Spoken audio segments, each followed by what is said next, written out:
Mi nombre es Stephanie Martínez y les voy a hablar sobre la llegada de los europeos y la conquista de Centroamérica.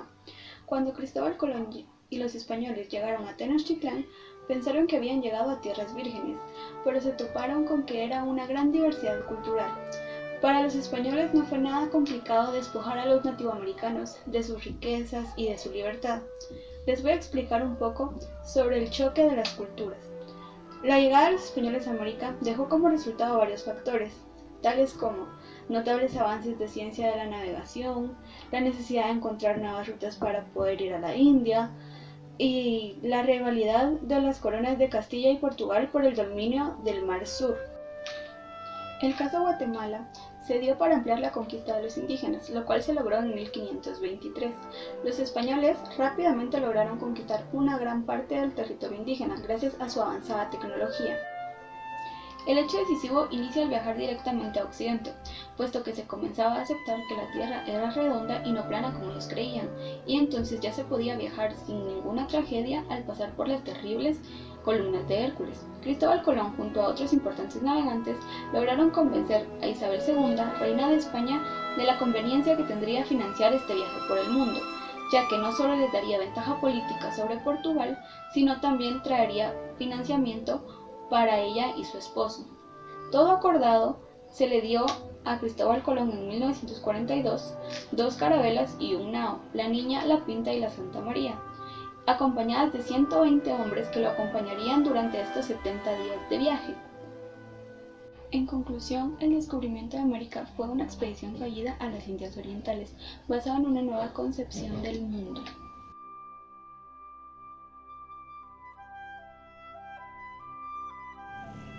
Política real de conquista.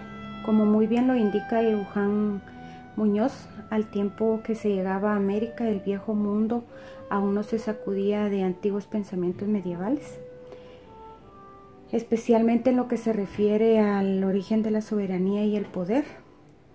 En España por mucho tiempo se siguió pensando en el poder que tenía la Iglesia sobre todos los asuntos, y todo ello devenía del convencimiento inspirado en el canonista del siglo XIII.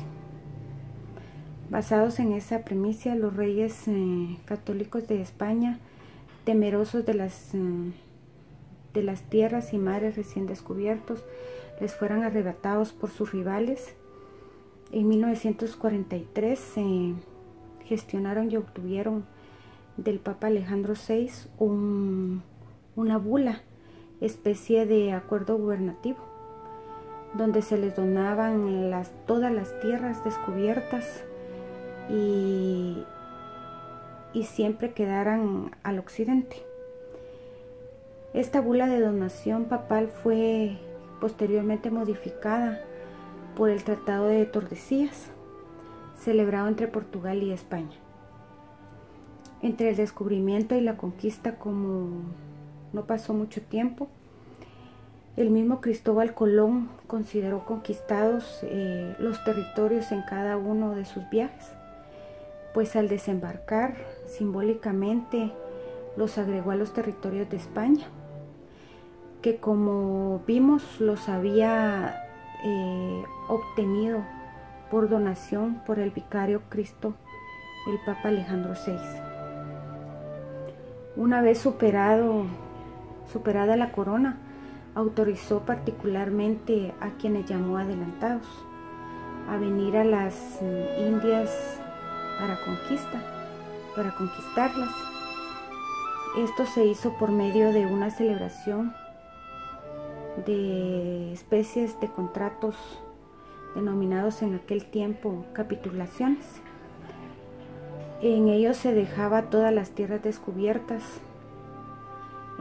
que todas las tierras descubiertas pertenecían al rey y que éste podía regalarla a particulares con méritos de conquista o venderlas mediante acuerdos de compraventa denominados composiciones.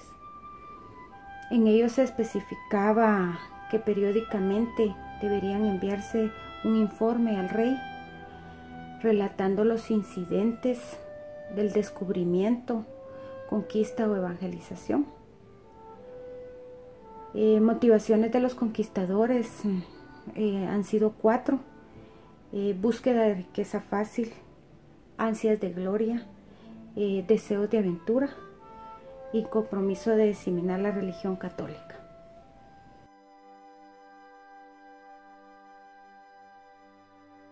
Mi nombre es Michelle y el día de hoy les hablaré de los factores que explican la derrota indígena. Una vez terminada la conquista de México, después sería llamada la Nueva España. Hernán Cortés comentó: el capitán Pedro de Alvarado, la conquista de los pueblos del sur, es decir, propiamente Mesoamérica, misma que se logró en 1523. ¿Cómo se explica la rápida derrota de las poblaciones indígenas de Guatemala? Refirámonos inicialmente a los primeros factores del tipo social. Se facilitó la conquista de los pueblos mesoamericanos debido a que no constituían una unidad política, sino solamente una unidad cultural. Cermak indica que al momento en que los españoles llegaron al altiplano guatemalteco en 1524, encontraron una confusa contienda de estados políticos y guerreros, los cuales luchaban por los recursos estratégicos y la integridad territorial. 3 causas de este tipo han sido mencionadas como coadyuvantes en la victoria militar española. La primera, el uso de caballería; la segunda, la utilización de las armas de fuego; y la tercera, el uso de armas de metal. Los españoles tenían gran experiencia de guerra, pues durante varios siglos liberaron su territorio en gran cantidad de batallas, tratando de expulsar a los moros que habían invadido la península. Los indígenas tenían experiencia en el tema, quienes durante el periodo postclásico, gracias a la influencia tolteca, habían hecho de la guerra entre señoríos vecinos un asunto muy cotidiano. La experiencia militar española con armas metálicas y con pólvora era inigualable. Al igual, utilizando los caballos era un buen legado de aquellos moros que recién habían expulsado de la península ibérica con la reconquista de Granada. Ahora les hablaré de la conquista y sometimiento. La derrota militar indígena no se produjo en un solo día, ni tampoco su sometimiento definitivo. Después de las matanzas en la guerra vinieron atrocidades contra los perdedores. Fray Bartolomé de las Casas narra para el caso de Guatemala la inhumanidad española así: llegado a dicho reino, hizo en la entrada mucha matanza de gente. No obstante, a esto salió a recibir en unas andas con trompetas y atabales y muchas fiestas. Otro día llama al señor principal y muchos señores, y venidos como mansas ovejas, préndelos todos y dice que le den embarcaciones para ir a Perú y a las islas de Especiería. A esta primera etapa de explotación indiscriminada y desordenada le sucedió otra. Se pusieron en práctica los mecanismos para regular la explotación de la fuerza del trabajo y la tierra de los indígenas.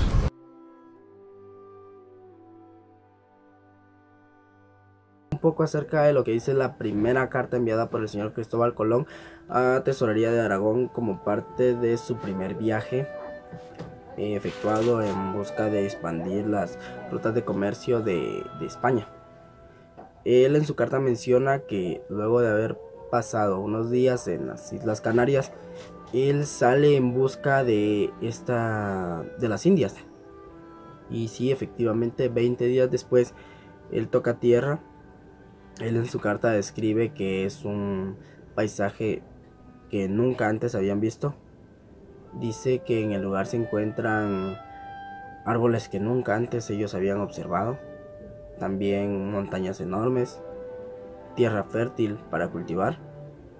Asimismo, él sigue explorando la zona y encuentra a los habitantes de esa zona, de esas nuevas tierras recién descubiertas. Él las describe físicamente como unas personas de menor estatura en comparación a ellos. También dice que son personas que andan desnudas por la zona, mujeres, hombres, ancianos y niños. También él en su continua exploración por la nueva isla, él desmiente mitos de la época, como por ejemplo que más allá de los territorios conocidos hasta ese entonces por los españoles, existían monstruos. Él en su carta dice que no es cierto.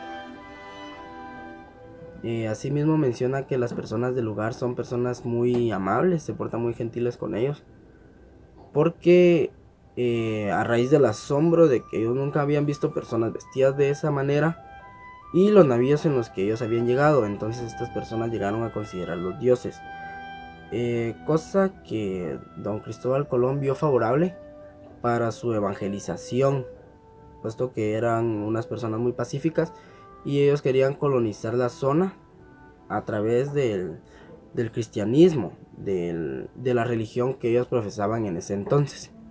Él se despide en su carta mencionando que es un gran triunfo para la corona española el haber descubierto estas nuevas tierras, puesto que es un territorio vasto y muy rico para el cultivo, y asimismo establecer nuevas rutas de comercio.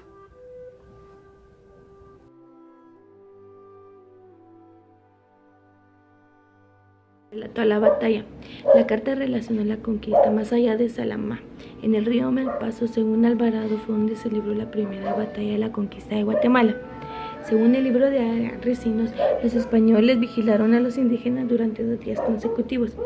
Cuando vieron que estos se pacificaron, emprendieron búsqueda a Quetzaltenango, donde al cruzar 2 ríos encontraron a una mujer y un perro sacrificados. Según el intérprete, quiere decir señal de desafío. Al siguiente día batallaron contra 30.000 indígenas, donde hubo gran mortandad. Cunumán. Añade la historia que después de la batalla, mientras los españoles bebían agua en una fuente y daban a sus animales, fueron atacados nuevamente. Los españoles arremetieron contra los indios a caballo, persiguiéndolos en una legua. Cuando Alvarado vio que llegaban a unas sierras, simuló que cedía el terreno, retirándose con su caballería para sacar a los indios del campo, táctica que le dio resultado. Según Alvarado, en su carta dice: di vuelta sobre ellos y les hice alcance y castigo muy grande. En esta batalla murió uno de los 4 señores de la ciudad de Atlán, que venía por capitán general de toda la tierra. Quien relata Chinchilla Aguilar, quien agrega que Alvarado acampó frente a las fuentes, donde pasó aquella noche harto castigado y fatigado de que los españoles estaban heridos. Según el título de la casa Isquín de Jaime, describe la batalla en el Pinar, en el que 10.000 hombres de Tecunumán y los españoles se enfrentaron durante 3 horas. Ningún español murió, mas todos los indios de Tecunumán, y corría mucha sangre en todos los que habían matado a los españoles. Esto sucedió en Pachá. El capitán Tecunumán intentó matar al adelantado, que era Pedro de Alvarado, que venía en un caballo, y le dio al caballo por darle al adelantado, y le quitó la cabeza al caballo con una lanza. Esta lanza no era de hierro, sino de espejuelos. Y como vio que no había muerto el adelantado, sino el caballo, retornó para contraatacar. Entonces el adelantado lo aguardó con su lanza y le atravesó, muriendo Tecunumán. Y los demás indios vieron que había muerto su capitán, salieron huyendo del lugar, mientras que Alvarado dio la orden de que fueran a matar a todos los indios que habían huido. En ese entonces murieron todos los indios, y corrió un río de sangre que venía del ser de Olintepeque. Por eso quedó el nombre de Quiquel, porque el agua venía hecha de sangre.